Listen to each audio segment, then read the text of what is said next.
Uh, okay.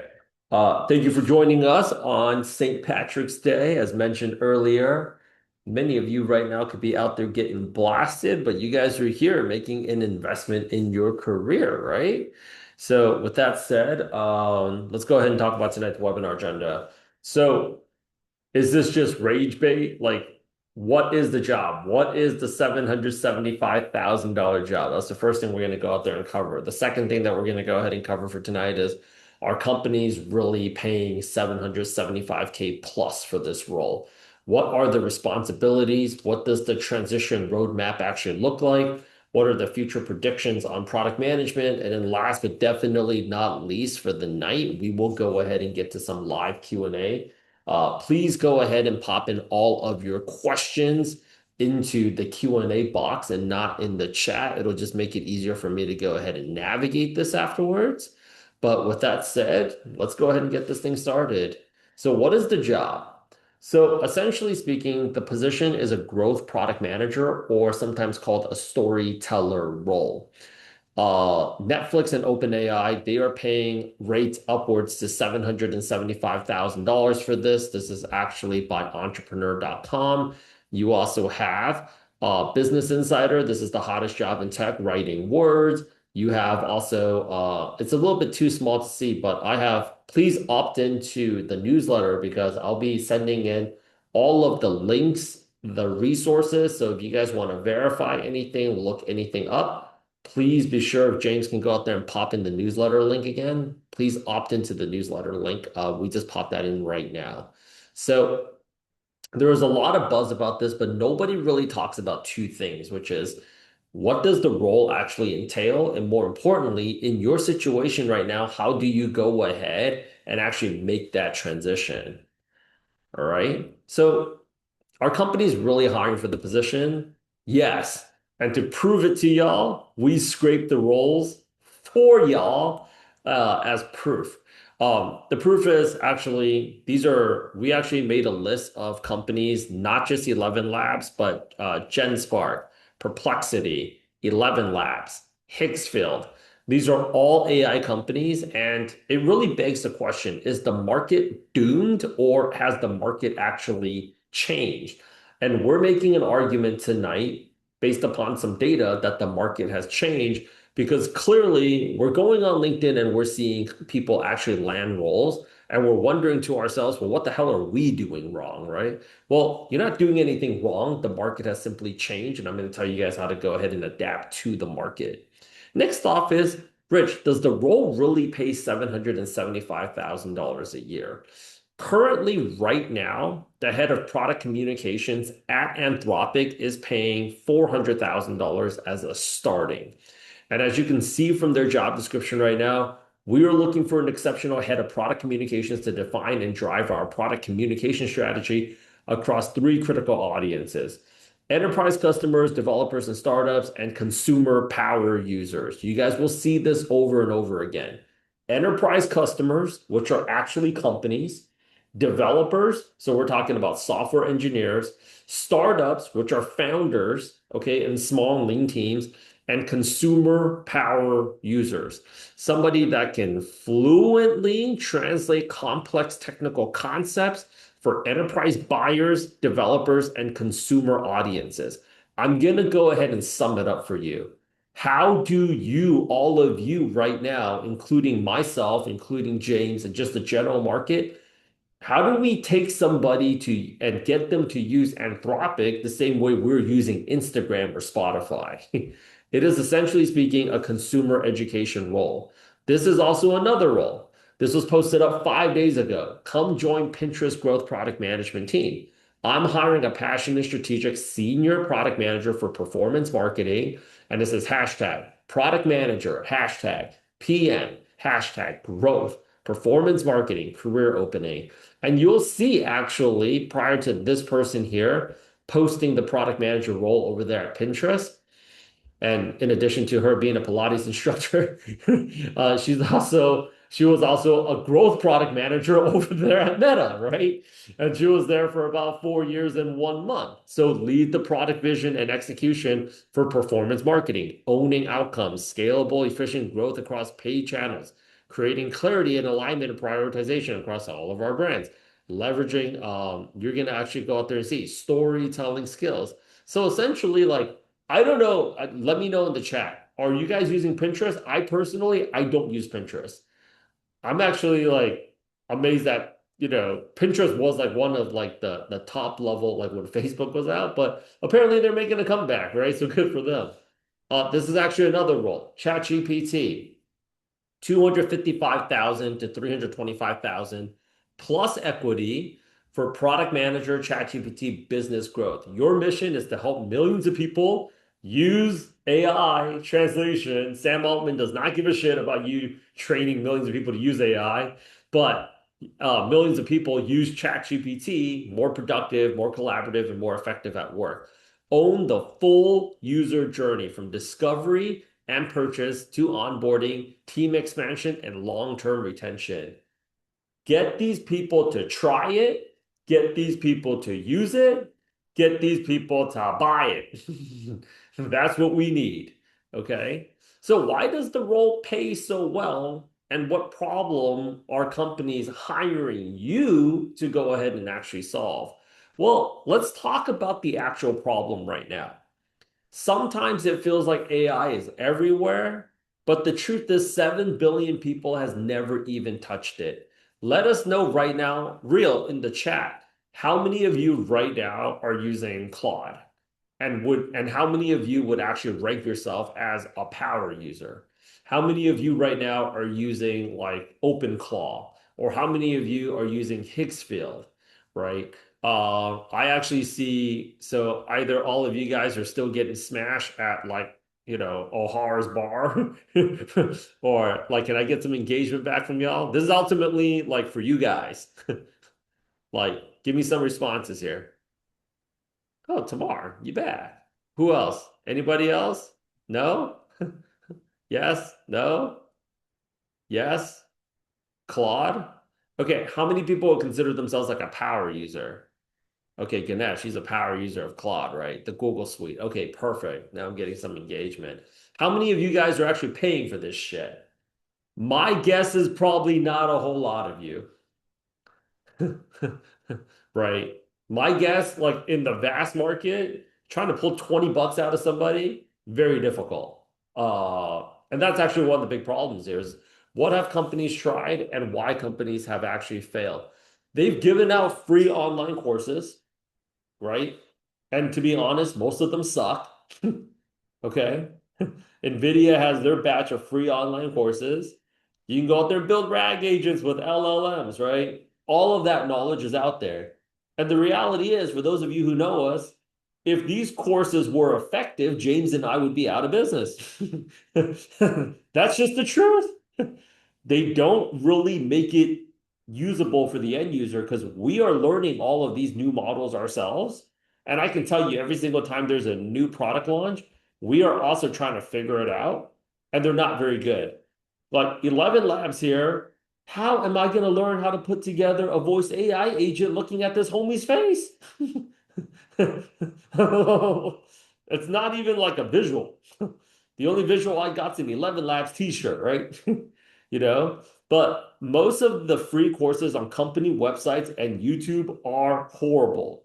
If they were good, people would just be using it hardcore. That's the key reason why the role pays so well. It's a key reason why people enroll in our product management program. User acquisition, user education, user acquisition, and retention are major challenges. This is actually why Business Insider and Entrepreneur.com did a whole full-fledged article about it. It's not hype. It's not hype at all. Let's take a look at this video. How many people have heard of something called, how many people have heard of Google Opal? Let me know right now in the chat. Have you guys heard of Google Opal? Come on, let's get more engagement than just like Tamar, Shri, and like Shanze. How many people here have heard of Google Opal? Or should I start calling on people? Philip Wu, have you heard of Google Opal? Monica, have you heard of Google Opal? Mina, have you heard of Google Opal? No.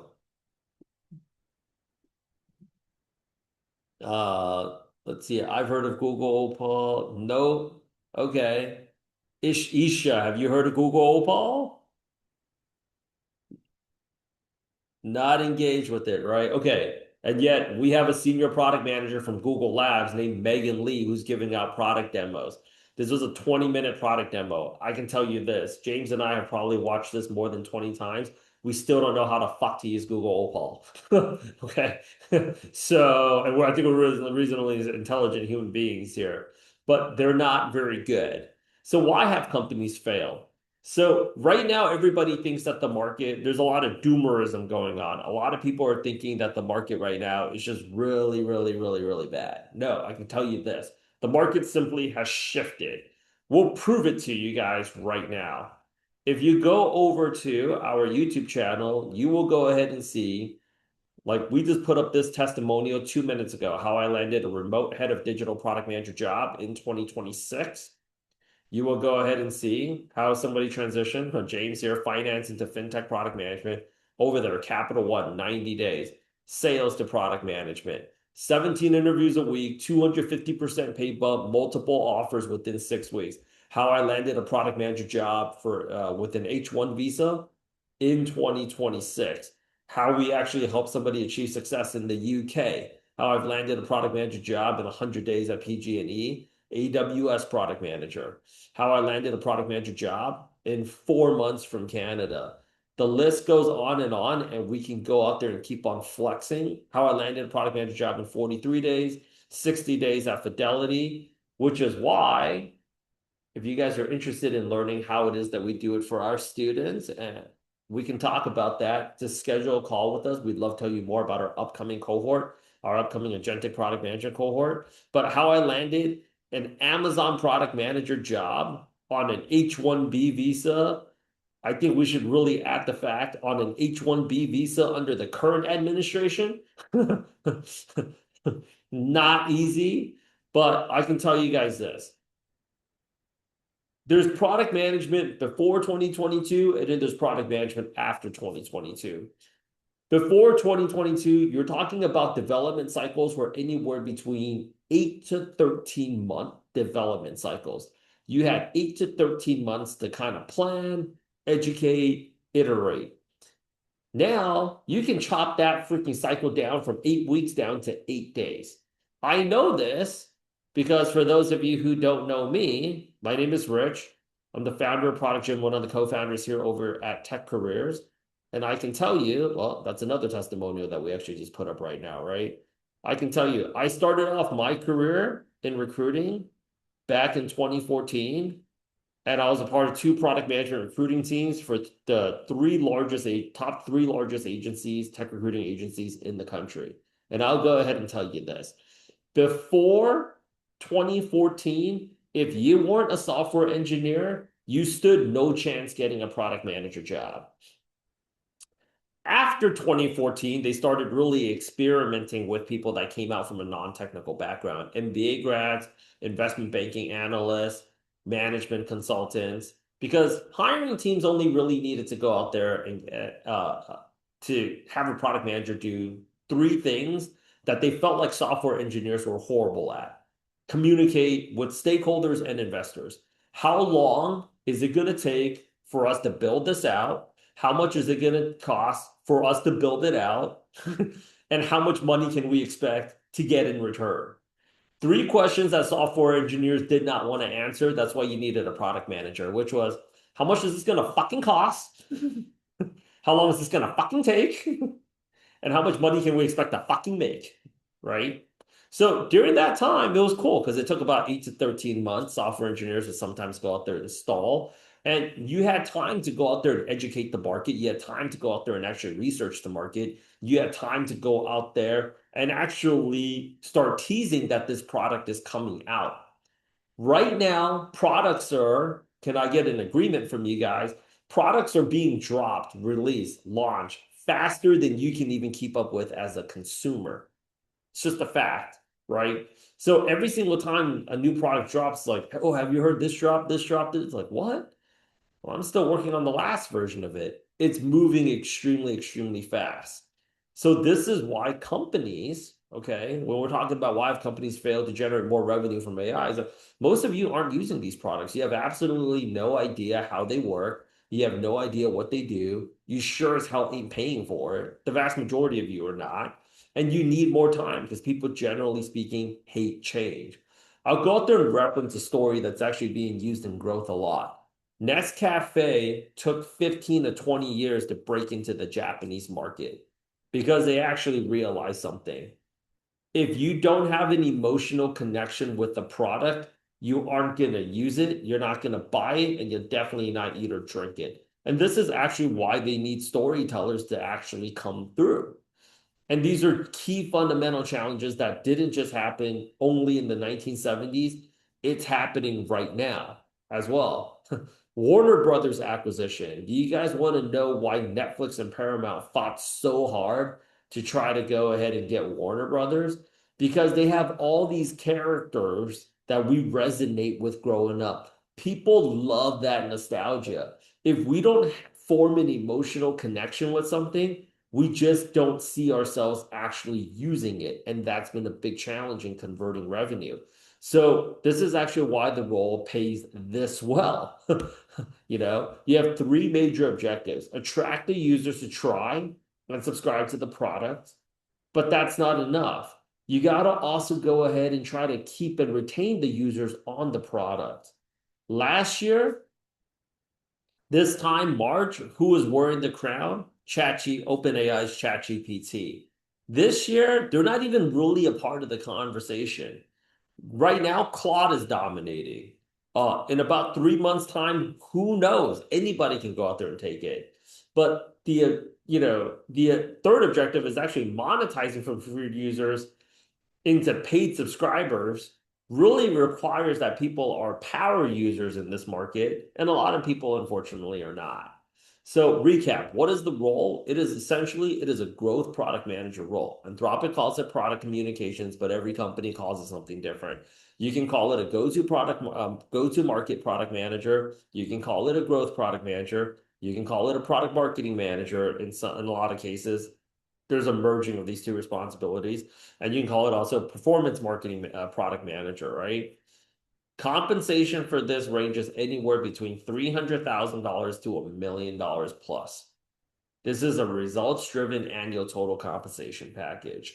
Your conversation around comp, raises, and bonuses really comes down to your user acquisition results, paid subscriber conversion rates, your content reach and engagement metrics, and your ability to go out there and also perform live demos because they want to go out there and actually see your storytelling skills.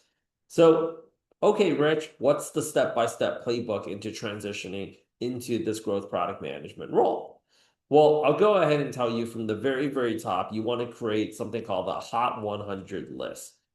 And a Hot 100 list comprises of companies that have recently gotten funding. VCs are also great places to go out there and look at. But most aspiring and experienced product managers are underpaid because they apply to absolutely the wrong companies, right? They apply to absolutely the wrong companies. I'll go ahead and tell you guys this. We get so many calls from people, and they always ask us, well, Rich or one of our team members, how much money can I go out there and expect to go out there and make? I have X years of experience. It's, not so much your years of experience, but also something else that you guys need to go ahead and consider is, can the company even afford to pay you? I mean, there's a big difference between you cutting hair around the block and then you cutting David Beckham's head, right?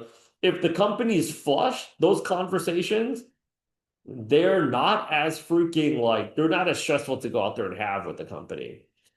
Oftentimes, you guys are feeling unmotivated, and I understand because you're seeing shitty companies post shitty rates, and they're calling it a senior product manager role, and you got to be wondering, oh shit, am I cooked? No, I'm literally going to be following this up with like a list of a few companies for you guys to watch. But I'm going to tell you guys, if you guys are going after the companies that are printing cash right now, you guys don't ever need to feel discouraged again because really the companies that you guys should be targeting are companies that are getting VC backing right now, and then also VCs. VCs are also looking for storytellers to go out there and tell stories for all their companies, right? So build your dream 100 list and let's go ahead and talk about a few. What's a great dream 100 right now? 11 Labs is a great company. NVIDIA backed it. It's got an $11 billion evaluation. They're going to IPO this year. They rewarded the team because they crossed $200 million in ARR and they're seeing explosive growth. And this was like September, $6.6 billion evaluation. As of February, they're at a $11 billion evaluation. This is great. And whenever you see this guy writing you a check, you know that company's doing something right. Another great industry, prediction markets, Shams, Kalshi, Poly Market, both eyeing $20 billion valuations. This article came out March 7th. Poly Market is so flush. They opened up a free grocery store right here in New York. They got money. These are the kind of companies that you guys want to be targeting, right? Lovable for vibe coding, same thing. NVIDIA backs it December 18, 2025. $6.6 billion evaluation. I don't know what's up with these European companies. I guess it's the exchange rate. They go for like the 6.6 number a lot. Raised $330 million. Crazy. Like with just 146 employees, the fact that they can go out there and put up a nine-figure number, $100 million, insane. Wow. Right here in New York, hit $1.2 billion in GMV run rate in just like less than 20 months. They've actually popped in about 150 million. They're here located, headquartered right here in Williamsburg, Brooklyn, New York. Anytime they're putting out like anytime a company that's actually putting up a billboard in Times Square is a great thing. GenSpark, AI agent, super AI agent company from China, currently headquartered right now in Palo Alto, though, is 9 months. Like, this is crazy. They dropped version 1 last November.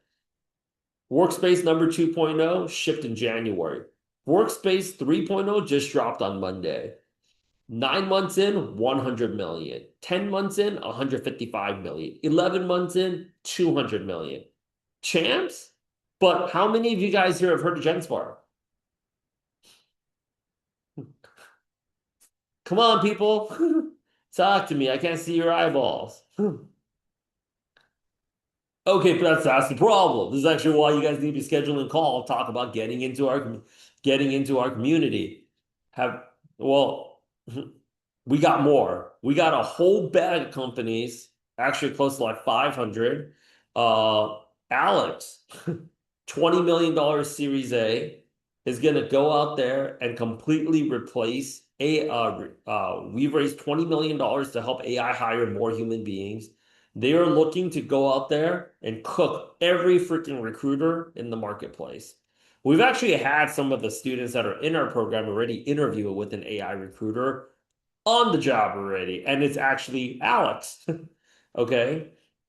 3 New York companies today, and I'm just throwing out New York because we're from New York, right? But there's plenty of other ones, especially Bayer, all over the country. Like, and I want to be very intentional about this too. If you guys are stressing out, do I have to go back into the marketplace? I'm telling you, I mean, into the office? No. This was a remote head of digital product management position in 2026. So if you have these skills, you no longer have to be held hostage about going back into the office. Okay. Mega Sigma 360 Amigo. Mega raises $11.5 million. Okay. To give every company, they are essentially going to provide you with an AI growth team. We've been talking about growth. They're going to go out there and put up an AI growth team. March 9th, 2026. Sigma, $17 million Series B, AI-powered financial crime prevention and compliance. If you guys have gotten a text message recently saying somebody's been trying to log into your Venmo, just like me, these guys are out there trying to go out there and murder those people. Amigo AI raises $11 million to train clinical AI agents like doctors. Right? So, what do you guys need? Skills, portfolio, brand, and the network. You know, somebody asked me the other day, they're like, can you go ahead and introduce me to Pinterest? I was like, do you even use Pinterest? And they're like, no. Well, how the fuck am I going to introduce you to Pinterest? Because we got six other people that do. I mean, I personally don't, right? So companies are actively hiring right now. They're just hiring people to go out there and solve a different set of problems because they're dealing with a different set of challenges. Pre 2022, they needed product managers to be market researchers, glorified project managers, and software engineering babysitters. Post 2022, they need you guys to be storytellers and user acquisitioners. Okay. So, what else can you do? Step two, familiarize yourself with the product, investors, and the customers as a user. This is actually a post that actually we got from somebody from Kalshi, right? Which is Kalshi product manager. Here we go. I only want a Kalshi. Like, we're hiring right now. We're all on Kalshi now. DM me. This person got on Kalshi. They actually participated in competitions, the Kaggle. Start using the products as a customer and create the stories. What do you like about it? What don't you like about it? Educate your friends to be power users and customers. So many people ask me, like, oh, can you go out there and introduce me to Kalshi? Like, are you on Kalshi? No. So who would you hire? I don't want to be mean, but who would you hire? Somebody that actually knows the product and is using the product right now, or somebody that is like, oh my gosh, I would love to work there. I've seen you on Instagram, but I have really absolutely no clue what it is that you do. And on top of that, I also never used your product before, right? That's kind of rough. At WAP, right there in Brooklyn, the company I talked about in Williamsburg, they're like, this is actually how we hire. We don't really need interviews. You just need two things. You get our product and you get our customer. That's it. If you want to go ahead and get a job at Subway, eat Subway sandwiches. Have you guys recently seen that video of the McDonald's CEO eating the McDonald's burger as if it's the first time he's seen or eaten a McDonald's burger? The guy was getting trolled for like the past 2 weeks, right? So, growth product manager at Pinterest, ask yourself, you really want this role? How can you really understand the problems that they're solving if you're not using this product yourself? So, I also get that question, and our team gets that question a lot. Like, well, I don't have this background. You want to know how you can trump somebody else's background? Actually, being a user of the product, you can actually talk about the entire ins and outs of it. And it's not hard. Pinterest isn't charging you anything to go out there and actually use it. So interviewing in 2026, interviewing in 2026 requires you to do this. Before the interview, on the interview, the offer, demonstrate your familiarity and your competency of the product, the customer, the competition, the growth and revenue strategies, and the investors from the beginning, even before your interview starts. Create the content, go out there and show the proof to form the social proof and clout before the interview even begins. That way, you can position yourself as a value add, a subject matter expert, and a diehard fan of the company, even and the mission before the interview starts. Hire, and then that way, when you're showing up, the hiring teams are excited to go out there and interview you because you're a customer. They want to hear from you. Okay, you can articulate to the hiring team too. What do you like about the product? What don't you like about the product? Areas that you can go out there and improve the product, and you can bring back customer feedback supported with data. That would allow you to go ahead and secure the highest possible offer, do the least amount of work, get treated and greeted like the Messiah, and never have to worry about applying and interviewing ever again. On top of that, you don't have to listen to this Asian guy here freaking tell you guys aren't freaking doing enough to get a job, right? The alternative is you're interviewing for the role. You have absolutely no idea what the fuck the product is. You've never fucking used it. Okay. And then you're talking about shit that you've done in the past, but we're in the market right now where you're only as good as your last envelope. The strategies that made us successful in January and February are not going to be the strategies that are going to make us successful in March and April. So your background really doesn't matter. If it did, it'd be a lot easier for everybody to go ahead and get a job. This is why storytelling is so important, right? And then on top of that, what do you think is going to go out there and happen afterwards? If you interview with James for a product manager role at Capital One, you now have to go out there and talk to three, four, nine other people that I most likely don't even like.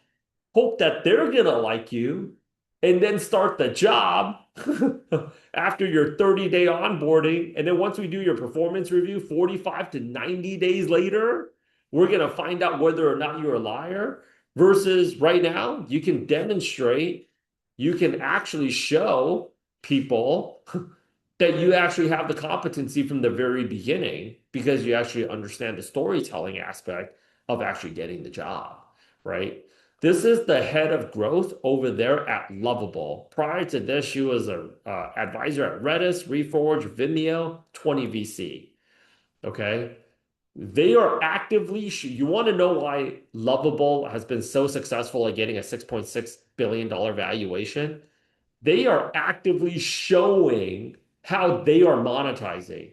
They're like, we stopped forcing the subscription model on our users, and here's basically what's happened. She is documenting every single week what they are doing. And they are a company that's like, we optimize for empathy and emotion. We build in public. We ship velocity, shipping velocity is everything. We invest in the community. We do social and search and we give a lot of shit away. You know what else we do? We also do that here at our company. We go out there, we hosted a full-on 90-day challenge.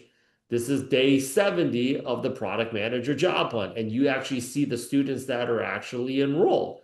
If we go ahead and we backtrack it, this is day 58. This is day 49. This is day 50. This is day 41. And people are actually seeing, oh my gosh, the people that we're seeing on these coaching calls, they are the people that are actually doing the testimonials. And that makes other people want to come in because this is an age of where it's total transparency. There's no more freaking like, I would say, intellectual property anymore. Not in the age where you can automate Claude to go out there and hack the Mexican government for 150 gigs of data with a few prompts, right? So if they're being transparent about it and they're telling their story, they are actively out there. I don't even think a lot. How many of you guys even know who she is? Probably not, right? But like they're talking about their problem isn't building anymore. I mean, their whole platform is vibe coding. Shipping fast is their whole thing. So, like, you guys also need to know. You need to stop being uncomfortable to go out there and put yourself out there because companies are also putting themselves out there. You got to go out there and move faster. Or what we're using right now a lot in our team is called risk being NGMI. NGMI is called not gonna make it. Okay? Speed is everything. What I see from a lot of people that are also in the job market is like they're just kind of complacent, having multiple panic attacks a day, not getting shit done. Meanwhile, the people that are moving are actually going out there and like, not gonna make it. Tau, I don't know how to say it. Taufik, what does WGMI means? We gonna make it? That's my guess. That is my guess. James and I are gonna make it. We- Damn, skipping. right? So they say growth, so growth is a trust problem, right? You gotta be more in public. Have you guys started noticing Mark Zuckerberg has been on a lot more podcasts recently? He's putting himself out there. You want to know why? Because his team was like, yo, Mark, people fucking hate you, man. You got to be more likable. Mark Andreessen from Andreessen Horowitz. A lot of people have heard A16, but a lot of people don't know the two guys that are like, oh yeah, now they know it's these two bald guys, right? You got to be out there more in public, sharing the story, sharing the frustration. These are also things that growth product manager roles really like. Flexing on they're like, yo, Rich, this is actually James. We got another offer that's coming down the way. It's like, Rich, I killed the interview with your Claude AI method. I showed them the AI prompt. It's like one more interview, but he immediately said yes. Book the next round of the interview, like lock down the calendar thing, right? Because you're doing now, like you're telling, you got to be a storyteller at every single intersection of the interview. It just can't just be like, oh, when I start the job, they ain't trying to take chances on you. They need a sure thing here, or as sure as possible. But I think the thing is, like, a lot of people are also very afraid of getting rejected. Like, is this okay? Well, first things first is rejection is redirection. If you guys don't know who she is, she just won an Oscar for, the song Golden, a K-pop Demon Hunters. Everybody gets rejected, champs. You thought like this team from Korea walked into Netflix and said, we want to make a cartoon about, K-pop Demon Hunters. And they fucking just said what? Oh, hell yeah, let's greenlight that shit right now. They probably got rejected more than 2,500 times. And then now that they're winning all the awards, they're like, yo, we knew you guys were going to make it from the very beginning. Storytelling, though, where you also get the higher paid roles, are also, this is actually a recruiter from Catherine from Microsoft. Like, apply for the role, seriously, because all these people who are out here fear mongering, saying that big tech are getting 10,000 applicants on a role have never been on the other side. I've been on the other side as a recruiter. She's clearly still on the other side right now. Most of these roles, they get traction within the first 24, 48 hours in the first week. After that, they never hear from people again. Follow up, follow up, follow up. Follow up makes for a great story because this is a time right now where you're going to try a lot of shit in product management and it's just not going to fucking work. Okay. If the team at Lovable, they're publicly saying this, oh shit, it's almost like watching a Netflix reality series. Like, so our strategy last week, last quarter, this quarter, right? Last quarter is not working. This quarter, they're like, okay, we got to go ahead and change it up again. We're listening to you guys. It's not working. That's fine. Most of you guys are playing like a harder role of a secret agent than like some Russian spy out there right now living in DC. Like, you can't do that. You got to put yourself out there. These people, companies are putting themselves out there right now. Founders are putting themselves out there right now. We putting ourselves out there right now. You guys got to. But does every company require storytelling to be successful? Not all. I'll show you guys an app. If you guys really know human behavior, this is called Heel Mate, number one dating app right now in Japan just for married people to cheat on their spouses. Went number one within freaking 24 hours. 70% female, 30% male. No storytelling required. I saw this shit actually when I was in Tokyo. It's like, it's like, literally the freaking IG freaking ad for this was crazy. It just had a freaking screenshot of the freaking app interface and Rihanna screaming, "Where have you been all my life, life, life, life, life, life?" Like, yeah, I mean, clearly, like you don't have to do a whole lot of storytelling. Like, you guys have a secured app to help me cheat on my spouse, say less. You know, tell me how I get started. But that's a cultural thing. I don't know if it'll work here. My guess is it probably will. Okay, develop agentic AI skills, prompt engineering, vibe coding, and all the skills required. I hear this all the time. Well, Rich, I already know how to vibe code. Well, can you go out there and do it live? Good storytelling is actually done live, and that's actually why they want to see it. Can you do it live on an interview in front of 200 plus webinar attendees right now? This lady here is like, she secured multiple product manager offers from hosting hackathons with us. She hosted 4 days of hackathons, day two, day three, each of them hour and a half each. And it was pretty hilarious. People were like, well, I can prompt. Can you do it live? Why don't you? It's like, can you go out there and can you tell a story live? Can you go out there and prompt a voice agent live? Can you do it live? I want to see you do it in real time, right? A portfolio is non-negotiable. It's non-negotiable because you have to help your hiring advocates. This is what I keep telling students in our program, and what we trained on is that this, when you go on a product manager interview, there's going to be some people that like you and there's going to be some people that don't like you. Tell me if you guys ever had that experience. It's like, oh my gosh, like I was getting through to half of the team, but there was just this one guy in there that was just being so difficult, right? Yeah, When you have a portfolio, you're giving ammunition to your hiring advocate to go to bat for you versus like, do you like all your coworkers? Do all your coworkers like you? You gotta help the people that want to help you, right? So the best way to do that, publish a YouTube blog channel. Having said that, though, a lot of people tell me like, "Oh, Rich, I don't want to go out there and have like, I don't want to put my face on a YouTube channel." My company has a policy on me using social media. I don't have enough time. There's too much effort. Skeptical process. NGMI. Listen, we have people that's active military that was making content before the Iran invasion. All right. So, like, tell me which company that has a policy against like social media content or you have developing your personal brand. Give me 8 minutes. I'll find like 19 influencers that are working at that company right now. I guarantee you. But, but, I do understand some people legitimately don't have the time. Somebody told me they got 4 kids. Way to go. Keep up the good work, right? Scale and automate the content creation with AI agents and influencers. Solution, maybe. How much content can you put out anyways? We have AI influencers right now that are promoting our program because some people, for whatever reason, they will never like me. They will never like us. That's fine. I'm only one guy. Champs, we need to stop trading time for money. We can put out right now 20 AI influencers talking about our freaking agentic product management program. Somebody's going to go out there and resonate with somebody. Okay. Show the company the logins on your interview and it'll remove any doubts. Like, yeah, this girl right here was actually me the whole time. Get out of here. Oh, let me show you. Let me log in for you, right? Oh, shit. You were Diana, the agentic PM the whole time?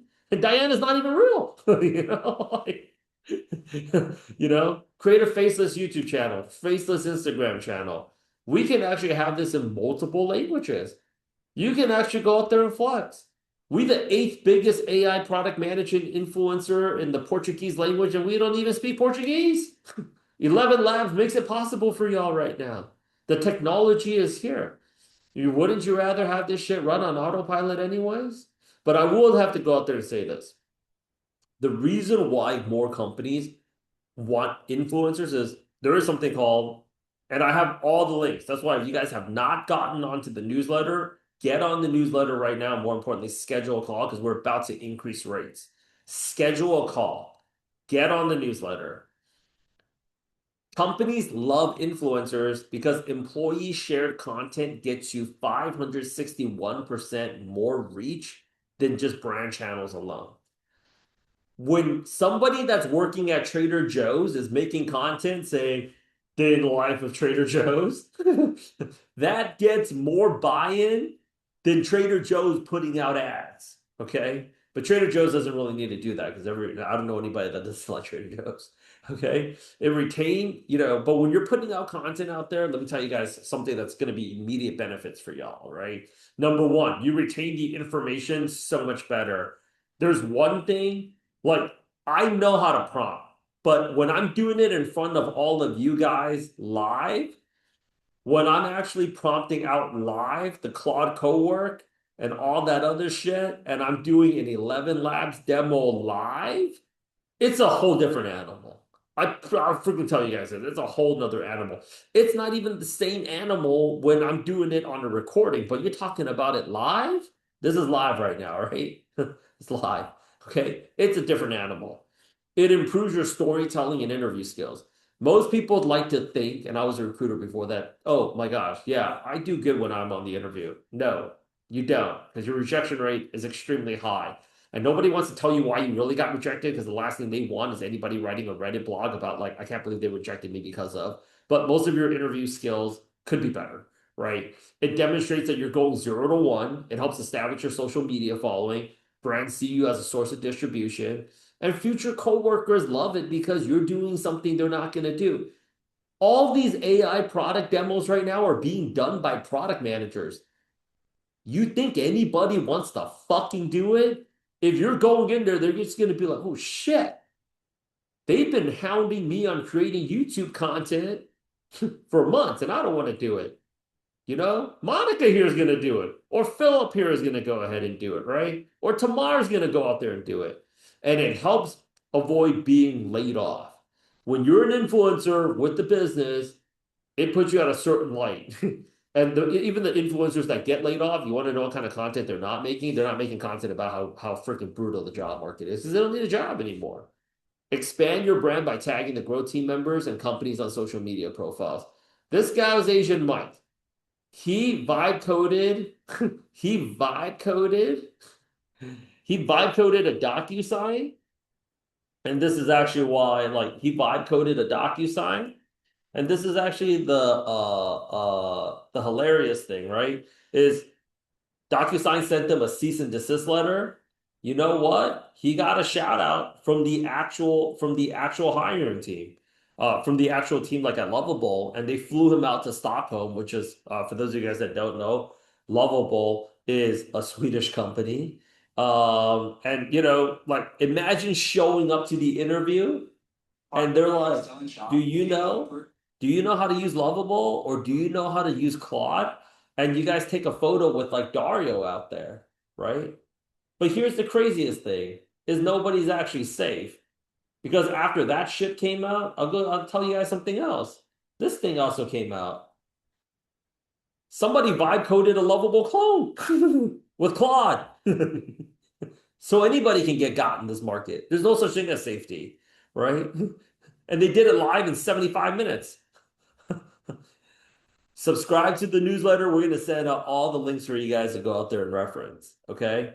So, what are the next steps? Step number one, schedule a consultation. Talk about enrolling in the upcoming agentic product management cohort. Step number two, be prepared to go ahead and move fast because in this market, safety doesn't exist anymore. You could be a $6.6 billion valuation and somebody can come and fuck up your shit. Boom. You ain't $6.6 billion anymore. Anybody can get got in this market. All right. Be prepared to go ahead and move fast. Update your skills and your portfolio and your brand and get ready to put yourself out there more. I can tell you right now, companies are hiring. I'm about to post this up on my LinkedIn, but Grinder, Joel from Grinder is looking for a product manager. He not only had one of his friends post this up 6 hours ago, he had another homie posted up 7 hours ago. Hey, my friend Joel from Grinder is looking for a product manager. So companies are hiring out there. Okay, companies are totally hiring out there. 100% remote, head of product, 37% product, 30% ops. All right. So it's totally hiring out there. And I'm going to go out there and actually give you guys a little bit more like information. Schedule that freaking call. We'd love to go out there and talk to you. Our agentic product manager cohort is starting on April 6th. But right now we're in March. We're wrapping up our conversational voice AI cohort. Okay. Tamar, you haven't been showing up to class, buddy. I don't know what's going on with you, but we're currently right now building conversational voice AI agents and workflows for customer success, pre-qualification, outbound lead generation, inbound lead qualification, outbound follow-up, RAG implementation. And we're doing it with Gemini, Notebook LM, Claude 11 Labs. Come April 6th, we are going to be moving into agentic AI. And we're going to be talking about AI safety procedures for AI agents first, automate content ideation and promotion, job applications, selling AI agents as a service. We're going to be doing that with Claude Cowork, OpenCall, Google Anti-Gravity, Perplexity Computer. OpenCall is making waves right now. I mean, you guys know that. Then the next phase is generative AI agents, right? With Higgsfield, Kling, Seedance. And then after that, in August, we're going to be doing the 24/7 agentic, 24/7 agent product management team, where you're building like an interactive product management team to go out there and automate your entire job away. This is happening. We're covering the Google AI stack, prompt engineering, Claude, 11 Labs, generative engine optimization, which is how companies and businesses can be discovered more on ChatGPT, Perplexity, not just Google. And most importantly, AI safety. Schedule the call, folks. AI safety is very important because recently, okay, uh, no, Tafik, you got to go ahead and schedule a call, man. We're not going to give this shit out for free. But this is actually very good information to know because, like, if you don't want your AI agent blackmailing you about the affair that you're having with somebody else other than your wife on the job, you're gonna want to know that. If you don't want your AI agent deleting your entire freaking inbox, that actually happened for the Meta, right? That actually happened with the Meta. Um, Claude Code deletes the entire. Listen, if you don't learn these skills right now, you're gonna go ahead and get impacted. The Anthropic Labor Market Impact Report is saying these jobs are gonna be capped. They NGMI. They not gonna make it. You guys do not want to be caught in this web right now. All right. It is not looking good. The Claude impact on work is going to be very, very, very severe. And they're already wiping out billions from tech stocks. People right now, hackers right now are using Anthropic Claude. They just stole 150 gigs of data from the Mexican government. So, like, if you're thinking you don't need to know these skills, I'm telling you, well, we're not going to teach you guys how to go out there and hack 150 gigs worth of data, but I am making a point is this. Like, automating this shit, everybody's going to be an agentic product manager. Okay. These roles are being eliminated right now. Business analyst, data analyst, QA analyst, investment banking analyst, management consultant, customer success manager, software engineering manager, AI engineer, scrum master, technical recruiter. Yo, champs, tell me what did you guys think about this deck? Claude put this deck together for us in 13 minutes. In 13 minutes with the screenshots, and we just provided the links. This shit is on, fam. It's on. you know, Goldman Sachs is rolling out Anthropic's AI to automate all of accounting compliance. Everybody's going to be an agentic product manager. Cybersecurity people becoming agentic PMs. PMMs, agentic PMs. Tech sales, agentic PMs. Customer success managers, agentic PMs. Lawyers are going to be fucking agentic PMs, right? The future of work is you're just going to see this visual dashboard here of people actually working together, and it's going to be a full-on AI product management team. All these different product managers are all just going to become agentic product managers. There's going to be you, your PMM that's an AI agent, your UX researcher, your data analyst, your scrum master, your tech lead, all this shit. Okay. So there's three career paths forward. You can go ahead and be a growth product manager. You can be an agentic product manager. You can be an AI educator.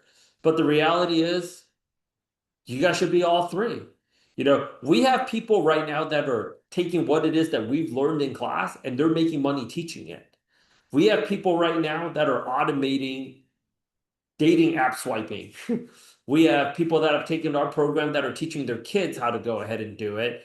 And as a result, other parents and kids in the community that know these people are paying them because schools are so slow to go ahead and adopt this type of technology, right?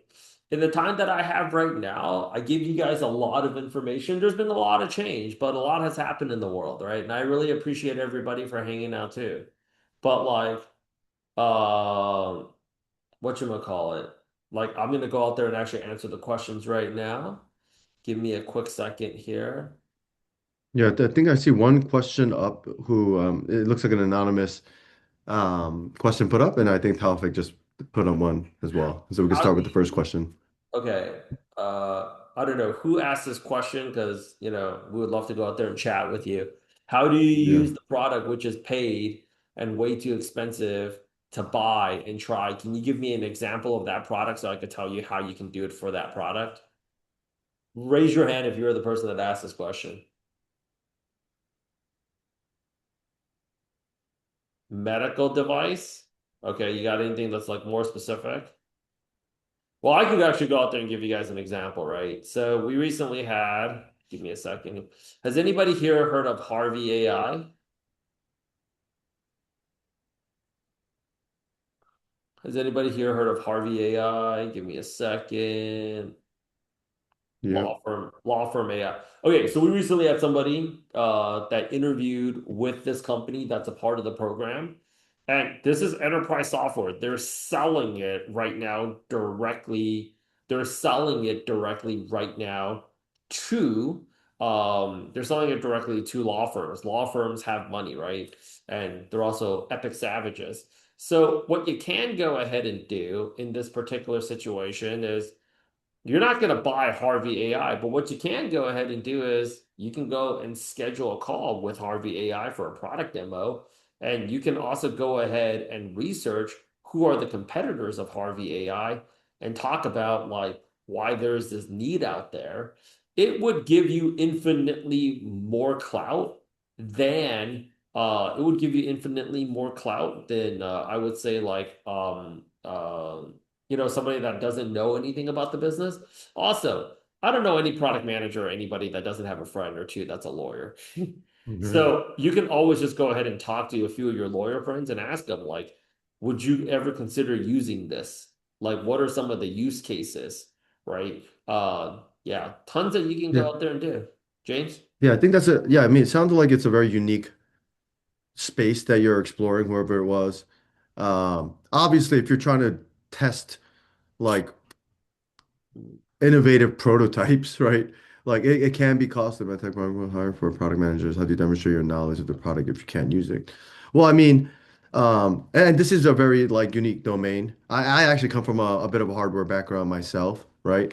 Um, and so I hear like it may be tough, but like you could actually simulate hardware environments, right? There's platforms out there, right?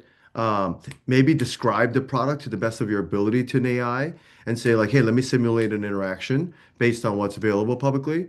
But this does sound like it's a bit more unique. If the product isn't readily available in the market, I don't know what to say. But if we're talking like more generically, platforms out there, all of these platforms offer free trials, free credits, trial credits, right? And so that shouldn't be stopping you. In this case, I do think it's a bit more of a unique sort of blocker for you, or sort of a hurdle, if you will. Um, it'd be easier for me to understand if you maybe point to a very specific product, because I am working really closely in the healthcare space, so it might be familiar. But yeah, I mean, again, it's just being creative, right? Like, and you don't have to be the one coming up with all the ideas anymore. Just ask the AIs for ideas. Like, that's all I'm doing. Like that's all Rich and I are doing. Like we're talking and we're constantly interacting with different platforms based on where we find strengths and weaknesses, and concepting, ideating, brainstorming, right, all day long. And you'll find like if you go and start to pose these same questions to the AI, it's probably going to give you some pretty darn good ideas, right? And so I'd start there for whoever wanted to remain anonymous. And I think Tafik had a question. Any overall tips for growth PM path if I have mostly been a platform ops guy? I can start here, Rich, and you could maybe fill in Yeah. after. I've had maybe five different jobs in product. I've been in mobile. I've been in NFTs, which obviously didn't work out. I've been in hardware and edge networks. Um, I've been in investments, and now I'm at Capital One on the fintech side. And now I'm looking to make a transition into healthcare. And so it's all about how you tell your story and why you still fit despite your experience, right? And I think a lot of times you think that's working against you, but it's actually something that you could flip and leverage to work in your favor, right? Like these experiences, while you might not see it, I've seen it from my perspective on why I think I'm a great fit because the experiences that I gain from a platform lens allow me to understand, like some of the pitfalls that I've seen some of our growth marketers, like there's a lot, like 50 different ways you could spin it. They're going to get 50 growth product managers, right? You're going to be different, right? Don't negotiate against yourself. Don't think that it's working against you. Think about how you could spin it so that it works for you. It's all about, and I told Rich this, right? Like, Rich isn't a career coach more than he's a mindset coach, right? Like VCs, the top VCs out there, they're not just investing in you, they're teaching you how to think differently than the rest of the NPCs out there, right? They're teaching you how to think without limits, how to think outside the box, right? That is what's going to separate you from the pack and allow you to sneak into the cracks that are forming, right, across all domains, right? And I hope Talfik, that answers your topic. Yeah, feel free to nah, James. jump in. Talfik, can you talk? Unmute yourself. No, that's helpful. Thank you. You're trolling, dude. You're a product manager at YouTube. Yeah. Stop talking shit. You know, it's Yeah, man, fucking you've seen it So, all then. What the fuck? so, Like, so the more 50 context, million. If I was a product manager at YouTube right now. so a little bit more context. The context is that in even in these projects, I've been most so pigeonholed into like operational platform side of things versus user facing or growth type projects, and that's kind of what's sparking me to make a change. And the feedback I've typically been getting is like, oh, you don't have any experience in growth or in user experience, but it's like I can't get. I mean, I kind of pivot it. I kind of tailor the story like you say, but maybe there's room for me to get better at that. the, yeah, I mean that's what we're all about. It's taking your story. It's, I mean, for lack of a better term, it's embellishing it, right? Like, Hmm. even if you are on the ops side, even if you're building internal tools, you still have customers, right? Like Hmm. at Capital One, I'm building what we call an enterprise solution, which is used universally across the organization. And there's a process for that, right? I'm going around essentially selling an internal microservice, right, to different teams within the organization, right? Like Hmm. I would spin that as I'm growing what used to be a nascent service into an enterprise service within the organization. And we're extending that to our partners on top of that, right? That might be some embellishment, that might be some creative sort of spinning, but like it doesn't mean it's all about like how you frame it. And if you want to target a growth role or transition, you have to take a step back. And if that's your goal, we'll take that step back with you. Review your resume, review your bullets, review your story and how you're framing your experiences so that you're telling the growth story with some more confidence, right? And there are Got it. ways that we could drum those stories up. And to your point, it's really just about like taking a step back and thinking creatively about Hmm. what have I accomplished, right? That speak to what these guys are looking for. And at the end of the day, Taufik, nobody knows what you've done outside of your team, right? Like nobody's gonna fact check you, right? Hmm. It's on you to tell the story convincingly enough so that they believe you. That's it, right? Yeah. Makes sense. Yeah. I, And so I, that I would be, I guess, the tip. yeah, And I let think Rich add to there. try to quarterback on what James just said, like the fact that you've also been on the platform and operations side, you do have access to like data that other people don't have, right? So you can, I mean, shit, I would love to, take your little MacBook for a spin. With my boy here. Like, like that's like an American F-16 that crash landed in North Korea. We'd be going all over that shit right now. Like you can talk about like I mean there are things that you don't have to give too much away because you also Hmm. legally cannot. But things that you can also talk about is like how shorts have outperformed long form videos. Uh, Hmm. when I remember like when we first started the business in 2016, there were like make 1 hour YouTube, 2 hours shit. If you could do a 10-hour YouTube, right? Now it's like, yo, like before when we were introduced to shorts, I was like, how the fuck am I gonna make a short about, like how to do a product manager resume in like 60 seconds? Hmm. Now I feel like even watching a short for like 45 seconds, I feel like, yo, if you're not getting to the point within the first 4 seconds, like I gotta swipe, left. The attention span has also changed. Dropped so severely. Yeah. So you do have a lot of like that back end data of like tracking like when are people watching this, how are people engaging it, are people commenting more, Yeah. what are people actually searching for, right? The You have a algorithm lot more obviously, context than you think, Taufik. yeah, That's what we're yeah, No, I basically saying, agree. right? I agree. Yeah, Yeah, I yeah, agree. I've been trying to spend time, like even on the daily in my job, to kind of like go study these things, like dashboards, to kind of get that experience. It just hasn't been landing in the roles I've been applying to. So yeah, I think yeah, working with you guys would be helpful to like stick yeah. that in. I see you scheduled the call. That's actually why I saw your I saw your LinkedIn. I was like YouTube. I was like, bro, you trolling or what? And then you're No, like, no. no, no, no, man, yeah. I'm trying That's to awesome, get though. real info. That's Um, awesome, Taufik. yeah. Thank you. This is super helpful though. This is I'm literally taking notes as you guys are Thank you speaking. so Thank much. you. We actually have give me a second. I'm gonna go ahead and pop in the additional webinars that are also coming up. But I want to go ahead and also answer Shanze's question.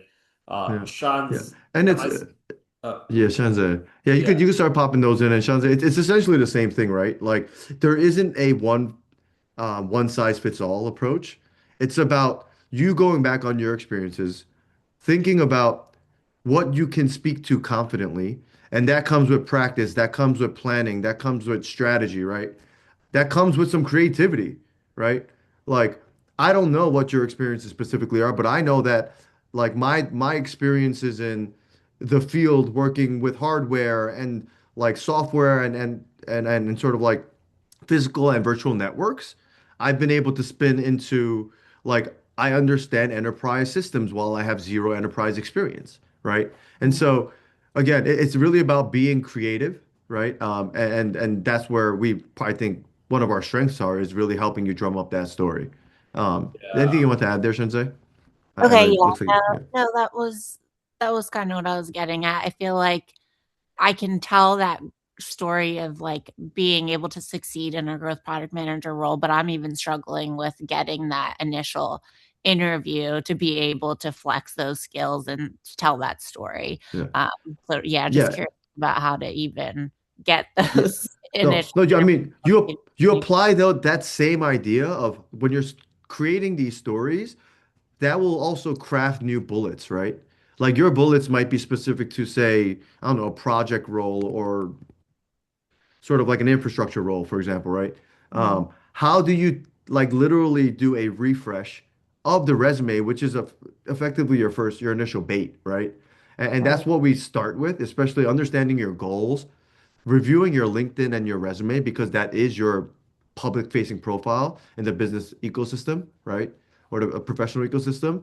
And we start there. We refresh everything, right? We refresh all your bullets. We refresh even your job title because again, who's keeping you honest to that, Shanze, except for Yeah, us, right? yeah. And so Yeah. like it's again like negotiating with yourself and putting up these barriers that in reality don't even exist, right? Mhm. And so, like, I would take a step back again. I would definitely schedule that call. We could do a quick review of the resume, right? Point out some like quick wins, right? Potentially. And yeah, I mean, it seems like that's been a bit of a blocker. And so start with what hasn't been working, right? Which is that resume and your profile online. Okay, awesome. Yeah, I scheduled a call next week, so Digital Awesome. call, whatchamacallit here is, yeah, we have these three webinars that are actually coming up. I've already popped it all into the chat.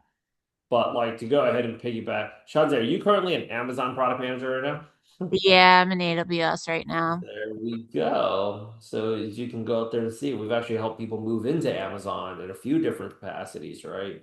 So something that I really want to go out there and highlight when we get when we get calls from somebody that actually like we have a YouTube product manager out here that's finding it difficult to go out there and actually convert is the live like we helped her move into Amazon even though she was on an H-1B visa.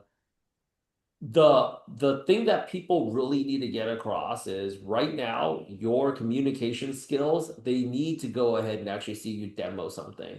If anybody thinks the American product management market is brutal, they should really try Canada and they should definitely try the UK. It is like jobs are like galore out here in America and the rates too compared to like Canada and the UK.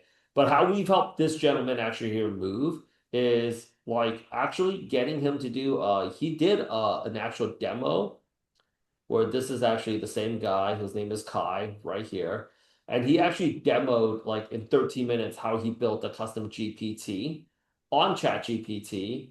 And the offer was issued almost immediately. You have to go ahead and actually demonstrate recent tools that you're using right now because even for your current job right now, let's just assume where everything that you say is, there's going to be two sides of the resume, and everybody's resume looks the same right now. So people always ask us like, "Oh, the resume." Like, let's just assume everything you say on the resume is true. There's no guarantee past success no longer equals future success. The fact that somebody can vibe code a DocuSign and immediately get a cease and desist letter from DocuSign. The fact that somebody right now can also just go and vibe clone a lovable in 75 minutes, right? So for our students that are in the program, we're constantly dropping new skills. Everybody remember Sora 2? Anybody talking about it right now? Exactly.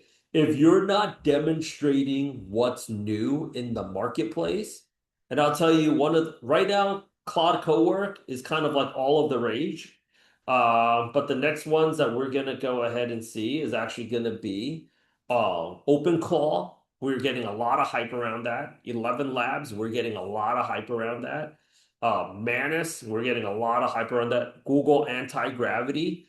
The way that you go ahead and you trump your past experience or your lack of familiarity with the particular domain is by demonstrating that you have new skills.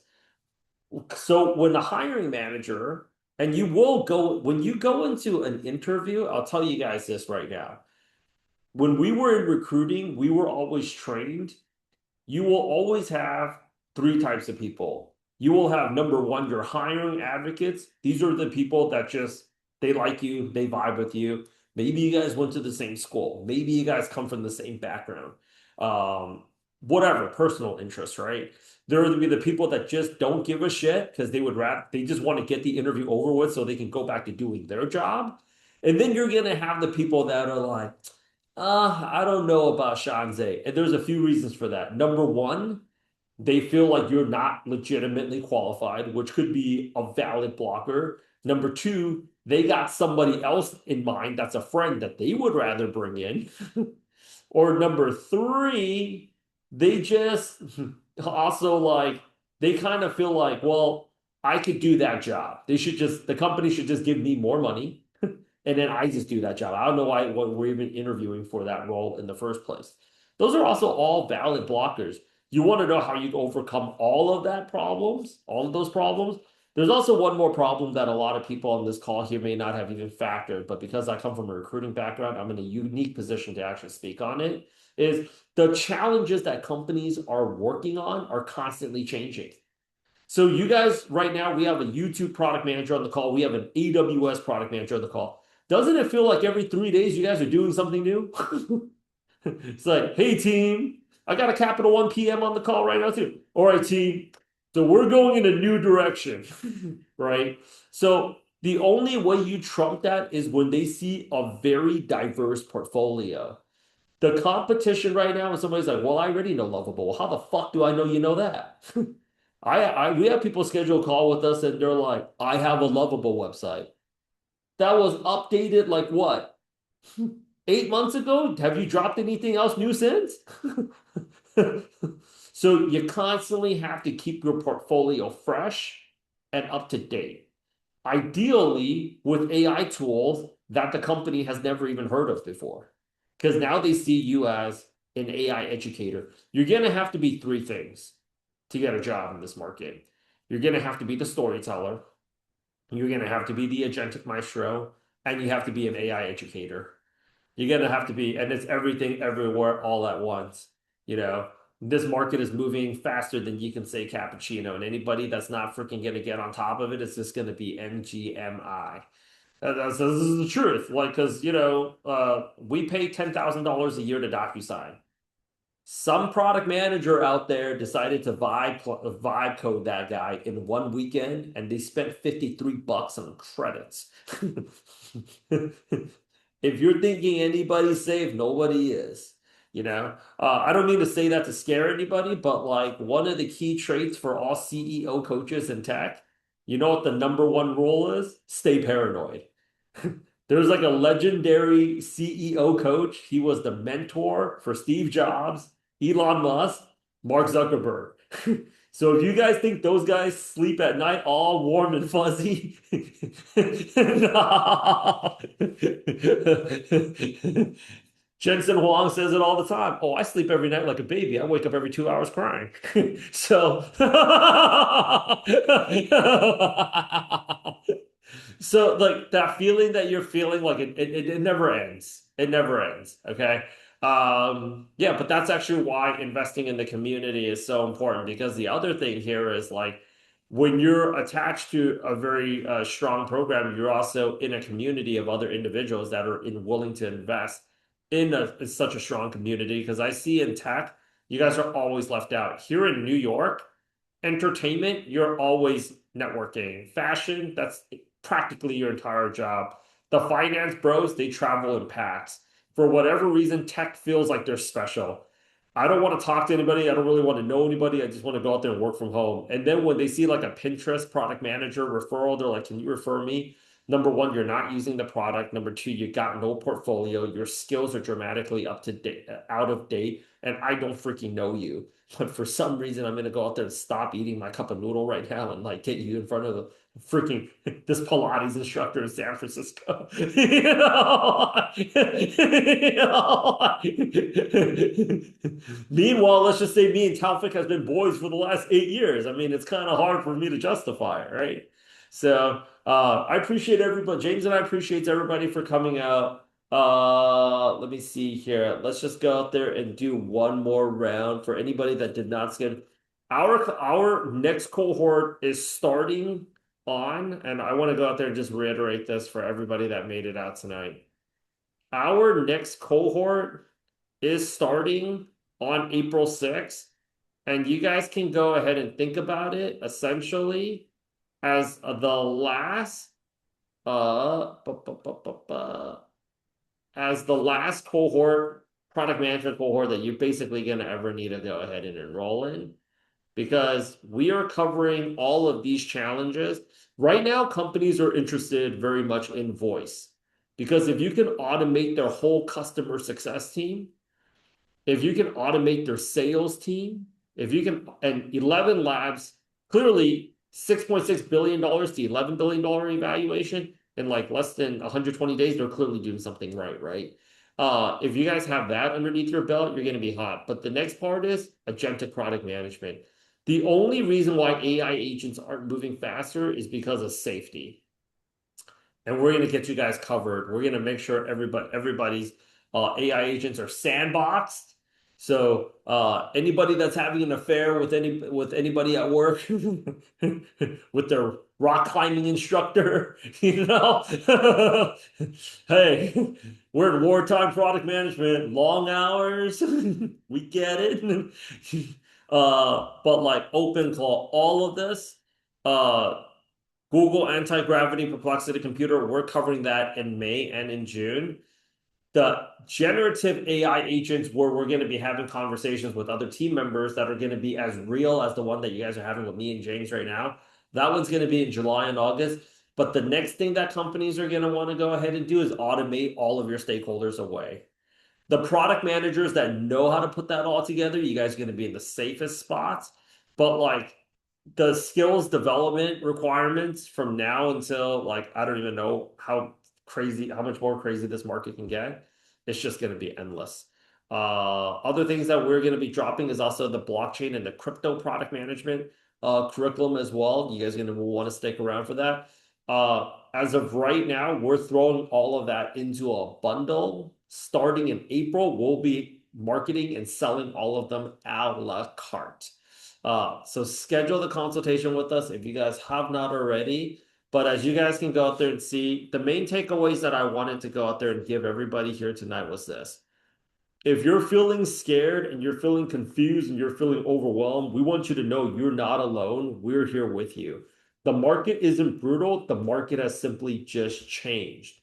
Okay. And whoa, can't show you guys that. But the market has simply just changed. As you can see, the CEO of Grindr is hitting up. There's 6 other of his friends that are like, yo, I need a product manager over here at Grindr. I had a product over here at Grindr. It's paying a phenomenal rate, but it's a different set of companies that are hiring for these roles, a lot of which has gotten a lot of hype. But if they're getting checks from NVIDIA, like Jensen Huang does not fuck around. If they're getting checks from him, they're doing very well. And, you know, a year ago, nobody's really heard of Anthropic either. So, like, all these new companies, these are the companies that you guys want to be a part of. Their hiring processes are not as traditional and they're not as rigid. You guys are, a lot of you are applying to the wrong companies.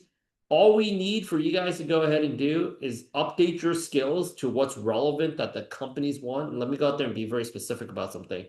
Our intelligence comes from my background as a recruiter and then also James as a product manager on the job right now. My friends in recruiting, I started in the business about 12, shit, old as fuck. 12 years ago, they're all VPs in their respective companies as recruiters. They're telling us right now these are the challenges that companies are looking to solve in 2022 and to start putting short lists of candidates with these skills to meet these challenges they anticipate they will encounter in the market. This is not like, oh, like you should just do this because we're selling hype. Like, no, these are the problems that companies and VCs are anticipating they will absolutely encounter in the marketplace. These are all new skills. So the good news is that we're all starting from ground zero. So somebody from Taufik that's calling in here telling us, yo, I've been trying to do more of that stuff, but my company's not moving me into a position where I can take on those responsibilities. Congratulations. Because the new challenges that are coming up that product managers are getting ready to encounter, those are challenges that product managers have never solved before. So your background doesn't mean shit. So it's a great time because now you guys can go out there and also develop all these new skills. Yeah. And we're getting tons of calls from like investment banking analysts, management consultants, and all these other folks. Because everybody by the end of the year that's working in technology and is working in investment banking and management consultants, they will be an agentic product manager. Whether or not they want to go ahead and be the storyteller, that yet to be seen. But thank you all so much for showing up. Yeah, we'll go ahead and talk to you all very, very, very soon. Our team's looking forward to the calls. Okay. Thank you guys. Thanks, y'all. Thank you. Happy St. Patrick's Day to everybody.